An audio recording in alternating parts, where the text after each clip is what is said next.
Hello dear student, welcome to my YouTube channel. तो आज हम देखने वाले हैं हिंदी के ऑब्जेक्टिव को। 50 ऑब्जेक्टिव हम लोग देखेंगे और बिल्कुल यही 50 आपको वहाँ एग्जाम में पूछेगा। तो बिल्कुल साइंस और सोशल साइंस के जैसा हम लोग पूरा हिंदी में भी गर्दा मचाएंगे, 50 का 50 एकदम सही उत्तर बना करके आएंगे। तो चलिए क्वेश्चन में बढ़ते हैं। उससे पहले आपको बता दें, अगर आपने अभी तक टेलीग्राम पर नहीं जुड़े हैं, आप टेलीग्राम पर जुड़ जाइए। वहाँ पर आपको सारे सब्जेक्टिव का आंसर मिल जाएगा। तो चलिए पहला नंबर क्वेश्चन को देखते हैं। सबसे पहला नंबर क्वेश्चन है, गांजे में बढ़िया से बढ़िया इत्र मिलाकर चिलम में कौन पीता था। गांजे में बढ़िया से बढ़िया इत्र मिलाकर चिलम में कौन पीता था? तो इसका सही उत्तर होगा मुंशी जी पीते थे। कौन? मुंशी जी। उसके बाद है, किस सदी में चीनी यात्री फाहुन नालंदा आए थे। किस सदी में चीनी यात्री फाहुन नालंदा आए थे? तो इसका सही उत्तर होगा चौथी सदी में। ऑप्शन नंबर ए इसका बिल्कुल सही उत्तर है। आप लोग याद भी करते चले जाइए आप लोग। उसके बाद तीसरा नंबर प्रश्न है, जहाँ पे बोला नालंदा विश्वविद्यालय का जन्म कैसे हुआ। नालंदा विश्वविद्यालय का जन्म या स्थापना कैसे हुआ? तो इसका सही उत्तर क्या हो जाएगा? ऑप्शन नंबर सी, जनता के उदार दान से। किससे? जनता के उदार दान से। ऑप्शन नंबर सी इसका बिल्कुल सही उत्तर है। उसके बाद है 4 नंबर प्रश्न को चलते हैं, जहाँ पे बोल रहा है वियोग किस लेखक का प्रसिद्ध गद्य काव्य है। वियोग किस लेखक का प्रसिद्ध गद्य काव्य है? तो इसका सही उत्तर क्या हो जाएगा? Option number D, Lakshmi Narayan Sudhanshu का। किसका? Lakshmi Narayan Sudhanshu. Option number D. उसके बाद 5 नंबर प्रश्न चलते हैं, कहा जहाँ पे कह रहा है विक्त का क्या अर्थ है। विक्त का क्या अर्थ है? तो इसका सही उत्तर होगा ऑप्शन नंबर डी, अलग। क्या होता है? अलग। ऑप्शन नंबर डी इसका बिल्कुल सही उत्तर है। उसके बाद है 6 नंबर प्रश्न, जहाँ पे बोल रहा है लाल पानी की बेगम किस परिवेश की कहानी है। लाल पानी की बेगम किस परिवेश की कहानी है? तो इसका सही उत्तर क्या हो जाएगा? ऑप्शन नंबर डी, ग्रामीण परिवेश की। कैसा? ग्रामीण परिवेश। ऑप्शन नंबर डी इसका बिल्कुल सही उत्तर है। उसके बाद है 7 नंबर प्रश्न, जहाँ पे बोल रहा है बागड़ कौन था। बागड़ कौन था? तो बागड़ कौन था? ऑप्शन नंबर बी, एक बकरा था। क्या था? बकरा। ऑप्शन नंबर बी इसका बिल्कुल सही उत्तर है। बिल्कुल यही 50 आपको पूछेगा और 50 में 50 बना के आना, एकदम गर्दा मचा देना है आप लोग को। एक भी क्वेश्चन छोड़ना नहीं है आपको। एक से कंटिन्यू 50 तक करवा देते हैं और एक भी आपको छोड़ेंगे नहीं। बिल्कुल 50 क्वेश्चन करवाएंगे, वही 50 आपको वहाँ पे बना के आना है। और चैनल पर अगर आप नए हैं तो चैनल को सब्सक्राइब करना बिल्कुल ना भूलें। चैनल सब्सक्राइब कर लें ताकि आने वाला वीडियो का सारे नोटिफिकेशन आप तक जरूर पहुंचे। 8 नंबर प्रश्न चलते हैं, जहाँ पे बोल रहा है कलकत्ता में स्टार थिएटर की स्थापना किसने की थी। कलकत्ता में स्टार थिएटर की स्थापना किसने की थी? तो इसका ऑप्शन नंबर ए, स्टीवेंसन ने की थी। किसने? स्टीवेंसन। ऑप्शन नंबर ए इसका बिल्कुल सही उत्तर है। उसके बाद 9 नंबर प्रश्न की ओर, जहाँ पे बोल रहा है भारत के प्रथम गणितज्ञ और कम्ब्रिज विश्वविद्यालय के प्रथम भारतीय छात्र थे। प्रथम भारतीय छात्र कौन थे? तो इसका सही उत्तर क्या होगा? Sir R P. परांजीपे। कौन? Sir R P. Paranjpe. Option number A. उसके बाद है 10 नंबर प्रश्न, जहाँ पे बोल रहा है भारत की बोलती फिल्म अलाराम का निर्माण कब हुआ था। भारत की बोलती फिल्म अलाराम का निर्माण कब हुआ था? तो इसका सही उत्तर क्या हो जाएगा? सही उत्तर ऑप्शन नंबर सी, लगभग 1931 के आसपास। उसके बाद है 11 नंबर प्रश्न, जहाँ पे बोल रहा है भारत का पुरातन विधा पाठ के शीर्षक पाठ गद्य की कौन विधा है? तो निबंध होगा इसका। ऑप्शन नंबर बी इसका बिल्कुल सही उत्तर है। उसके बाद है 12 नंबर, जहाँ पे बोल रहा है आवारा मसीहा किस लेखक की रचना है। आवारा मसीहा किस लेखक की रचना है? तो इसका सही उत्तर क्या हो जाएगा? Vishnu Prabhakar. Option number B. उसके बाद है 13 नंबर, टॉल्स्टॉय की मृत्यु कब हुई थी। तो देखिए 13 नंबर को हम लोग कंफर्म नहीं है, तो इसको आगे बढ़ते हैं, इसको छोड़ के। बाकी आप लोग को तो हम 50 से प्लस ही ऑब्जेक्टिव करवा देंगे यहाँ पे, वहाँ पे आपको टेंशन नहीं लेना है इसका। उसके बाद है 14 नंबर प्रश्न, जहाँ पे बोल रहा है टॉल्स्टॉय किसानों को कहाँ पढ़ाया करते थे। टॉल्स्टॉय किसानों को कहाँ पढ़ाया करते थे? पेड़ों की छाया में। ऑप्शन नंबर सी इसका बिल्कुल सही उत्तर है। उसके बाद है 15 नंबर, उंगली का क्या अर्थ होता है। तो ये भी क्वेश्चन में हम कंफर्म नहीं है, तो इसको आगे बढ़ते हैं। बिल्कुल 2 क्वेश्चन छोड़े, आपको 4 क्वेश्चन वहाँ आगे बताएंगे, उसके बारे में आपको सोचना नहीं है। उसके बाद 16 नंबर है, जहाँ पे बोल रहा है भूगोल की किताबें किनको अत्यंत कंजूस महाजन की तरह देखता है। तो इसका सही उत्तर होगा किसको? ऑप्शन नंबर सी, जैसलमेर को। उसके बाद है 17 नंबर, जगदीश नारायण चौबे का जन्म कब हुआ था। तो जगदीश नारायण चौबे का जन्म 1939 ईस्वी में हुआ था। ऑप्शन नंबर सी बिल्कुल सही उत्तर है। बिल्कुल आप लोग यही याद कर लीजिए, यही क्वेश्चन आपको वहाँ पे पूछेगा। 18 नंबर प्रश्न है, जहाँ पे बोल रहा है अच्छे निबंध के लिए क्या आवश्यक है। अच्छे निबंध के लिए क्या आवश्यक है?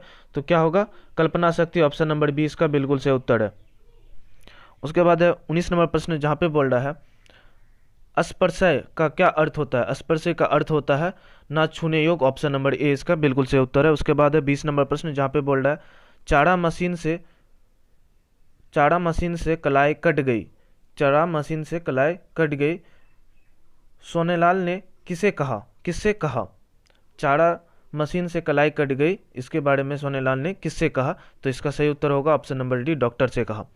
उसके बाद 11 नंबर, रविन्द्रनाथ टैगोर के पिता का नाम क्या था? रविन्द्रनाथ टैगोर के पिता का नाम क्या था? तो 21 का बिल्कुल सही उत्तर हो जाएगा option number B, Maharshi Devendranath Tagore, option number B.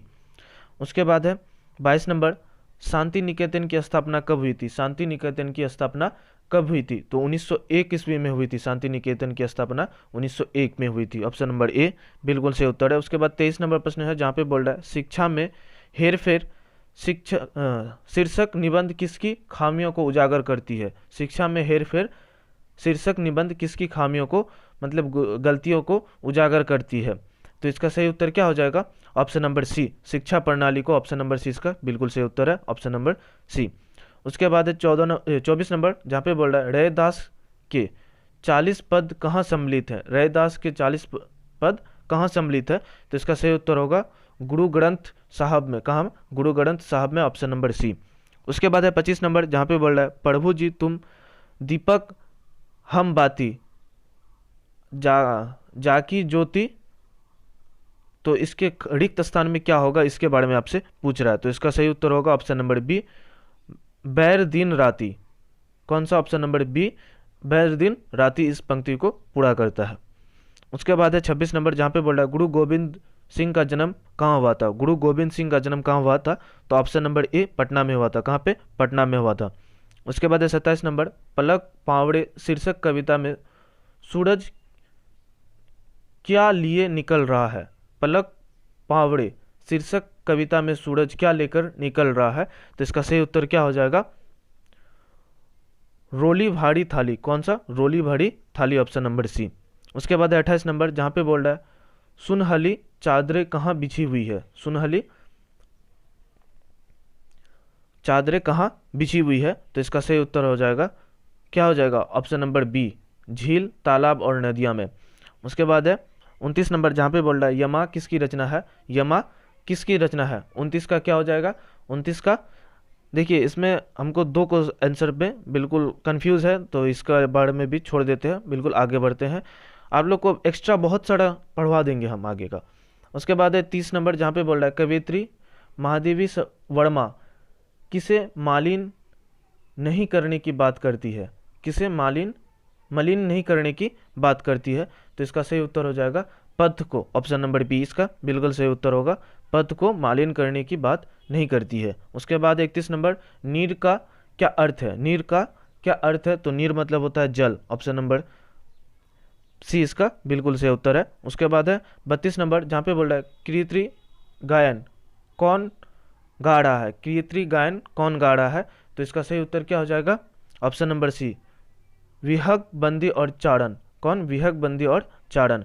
उसके बाद है 33 नंबर जहाँ पे बोल रहा है हरि वंशराय बच्चन कहाँ के रहने वाले थे? हरि वंशराय बच्चन कहाँ के रहने वाले थे? तो इसका सही उत्तर होगा उत्तर प्रदेश के। कहाँ के? Uttar Pradesh, option number B. उसके बाद है 34 नंबर जहाँ पे बोल रहा है आ रही कवि की सवारी शीर्षक कविता में रवि को किस रूप में चित्रित किया गया है? तो किसके रूप में चित्रित किया गया है? ऑप्शन नंबर डी, किसके रूप में? सवारी के रूप में। उसके बाद है 35 नंबर, छोड़कर मैदान भागी ताड़कों को ताड़की की डैश है। छोड़कर मैदान भागी ताड़की की डैश, इस स्थान पर क्या भरा जाएगा? तो इसका सही उत्तर होगा ऑप्शन नंबर बी, फौज साड़ी। कौन? ऑप्शन नंबर बी, फौज साड़ी। उसके बाद है 36 नंबर जहाँ पे बोल रहा है कवि केदारनाथ अग्रवाल आज़ाद हिंदुस्तान में किसकी खेती करने की बात की है? कवि केदारनाथ अग्रवाल आज़ाद हिंदुस्तान में किसकी खेती करने की बात की है? तो इसका सही उत्तर होगा ऑप्शन नंबर ए, गीतों फूलों और विद्या की। किसकी? गीतों फूलों और विद्या की। गीत मतलब गाना, फूलों और विद्या की। उसके बाद है 37 नंबर जहाँ पे बोल रहा है मेरा ईश्वर शीर्षक कविता किस कविता संग्रह से ली गई है? ऑप्शन नंबर 20 का बिल्कुल सही उत्तर है।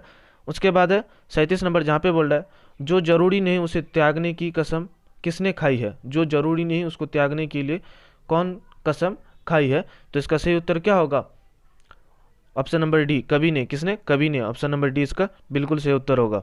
उसके बाद है 39 नंबर, जहाँ पे बोल रहा है रुको बच्चों शीर्षक कविता में किसे कुर्सी से उठने से में कई मिनट लग जाते हैं। रुको बच्चों शीर्षक कविता में किसे कुर्सी से उठने में कई मिनट लग जाते हैं, तो इसका सही उत्तर होगा चौकीदार को। किसको? चौकीदार, ऑप्शन नंबर ए। उसके बाद है 40 नंबर, जहाँ पे बोल रहा है किस कविता में कवि के द्वारा कार्यपालिका, न्यायपालिका और विद्या पर विधायिका पर टिप्पणी की गई है। किस कविता में कवि द्वारा कार्यपालिका, न्यायपालिका और विधायक पर टिप्पणी दी गई है, तो इसका सही उत्तर क्या होगा? तो इसका सही उत्तर क्या हो जाएगा? ऑप्शन नंबर बी, रुको बच्चों में। किसमें? रुको बच्चों, ऑप्शन नंबर बी। उसके बाद 41 नंबर, जहाँ पे बोल रहा है अंधेरे कोने में दुबक एक सूखी रोटी, 3 दिन पुराना साग वह चारों की तरह खाती रह गई बरस में, यह रेखा अंकित वह कौन है? वह मतलब इस लाइन के अंदर में वह किसके लिए प्रयोग किया गया है, तो इसका सही उत्तर क्या होगा? नीमो के लिए। किसके लिए? नीमो के लिए, ऑप्शन नंबर ए। उसके बाद है 42 नंबर, जहाँ पे बोल रहा है नीमो समाज के किस वर्ग में प्रतिनिधित्व करती है? नीमो समाज के किस वर्ग में प्रतिनिधित्व करती है? तो दलित, ऑप्शन नंबर ए, दलित वर्ग का। उसके बाद है 43 नंबर, जो भी ले जाना हो ले जाओ, जितना चाहो ले जाओ, यह कथन किसका है? जो भी लेना है ले जाओ और जितना चाहो ले जाओ, तो यह कथन किसका है? ऑप्शन नंबर सी, रेत का। उसके बाद है 44 नंबर, समुद्र शीर्षक कविता में चिर दृष्टि कौन है? समुद्र शीर्षक कविता में चिर दृष्टि कौन है? तो इसका सही उत्तर होगा नदी है। कौन? नदी, ऑप्शन नंबर सी।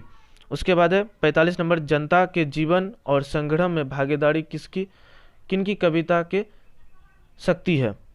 जनता के जीवन और संघर्ष में भागीदारी किनकी कविता के शीर्षक है? तो इसका सही उत्तर होगा मंझन के, ऑप्शन नंबर बी। उसके बाद 46 नंबर, जहाँ पे बोल रहा है पर्व गीतों में सर्वाधिक महत्वपूर्ण है। पर्व गीतों में सबसे अधिक महत्वपूर्ण है, तो किसमें? फगुआ में, ऑप्शन नंबर सी। उसके बाद है पटना में कला शिल्प महाविद्यालय की स्थापना किसने की थी? कला शिल्प महाविद्यालय की स्थापना किसने की थी?